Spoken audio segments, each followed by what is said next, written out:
ask you very briefly of some people's influences on you as a filmmaker now that you've turned a director or even as an actor. Um I want to start by asking you about Nasiruddin Shah because you work with him on stage and in film. Basically, like, is there something he does or he did or he told you that has stayed with you as an actor, as a professional? Yeah. Nasir sir and his stories are like so. I was workshopping with him, and he is such a generous man of spirit. He fed us, he gave us cigarettes, he gave us cookies and muffins, and taught us.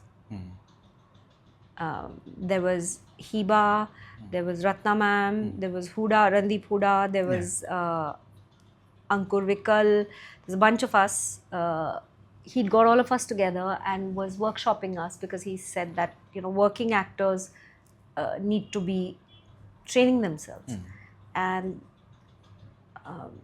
so I was asking him a question. I said, sir, when you get a script, like when you first get a script, what do you do with it?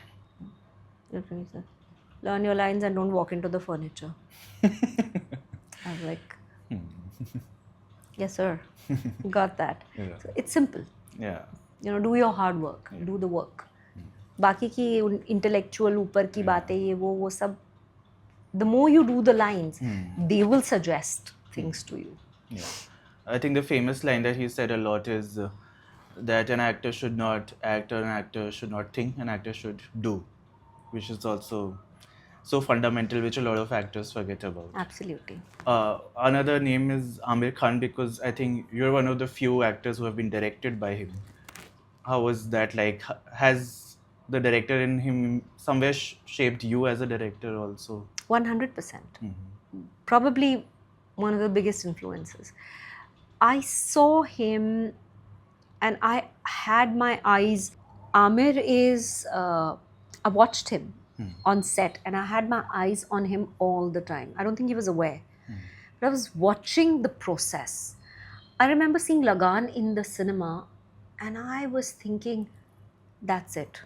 That is it. The kind of choices, the kind of, the kind of prep, the kind of everything from the makeup to the costume to the language to a truly entertaining extravaganza, a unique story. I thought this person, this entity, is such a cut above everything else that's happening. I was massively impressed. And But at the same time, like Tare Zameen Par is completely different than Lagan in terms of scale, in terms but of in terms of prep, prep. in terms of the groundwork, in terms of the understanding of your audience, in terms of do not dumb your audience down. Elevate them. Give them stuff. Play with them.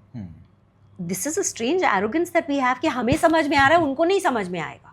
हम बैठ सकते हैं वो नहीं बैठ सकते. हम कर सकते हैं वो नहीं कर सकते. आप क्या बोल रहे हो यार? What made you better than them just because you wield a camera? Excuse me. Today everyone has a phone. If you put something in there and there's truth that you've put it in with, then the audience captures that truth. They don't give a shit about the rest of it. That I think is the essence.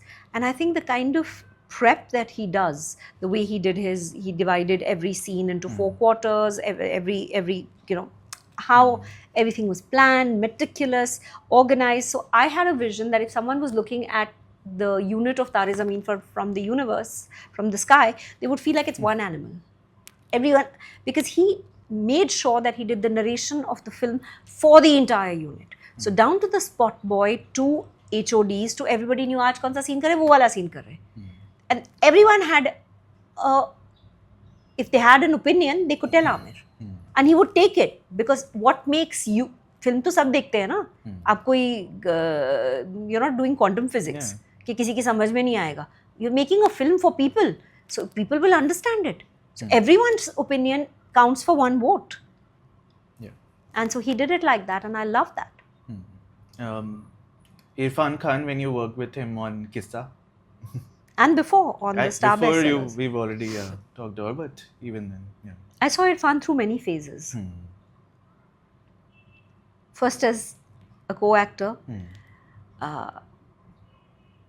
a man who was transitioning from TV, looking to do various things. Then he wanted to be, he produced both of these shows. Yeah. These one was called Ek Sham Ki Mulaqat and one was called Hum Saath Saath Hain Kya, which both Tishu directed. Yeah. He wanted me to do a third one, but then it didn't come to pass. Then he was directing a series and he wanted me to act in it, and I was signed to someone else, and he was very irritated with me. He didn't speak to me for 2-3 years. And then he went through a phase of great frustration in his life, because having the kind of talent, and I'm sure he was aware that he had that gift, that fragrance, and that unable to put it out into the world. And then while we were shooting, Kissa Pan Singh Tomar came out, and it did Hasil he did before, it did okay, but then he did a bunch of nonsense value films. After Hasil was good. Then he did Pan Singh Tomar, and Pan Singh Tomar became a legitimate hit. And after that, he just went zip, zip, zip, zip, zip, zip, zip, zip, zip, zip, zip, zip. And I remember seeing relief on his face that now finally I can play for India. Yeah. Instead of being on the benches and looking at, When was the last time you met him? No one's asked me that. In his house, I think, in mud. But this was when he was okay. He was alright. Yeah.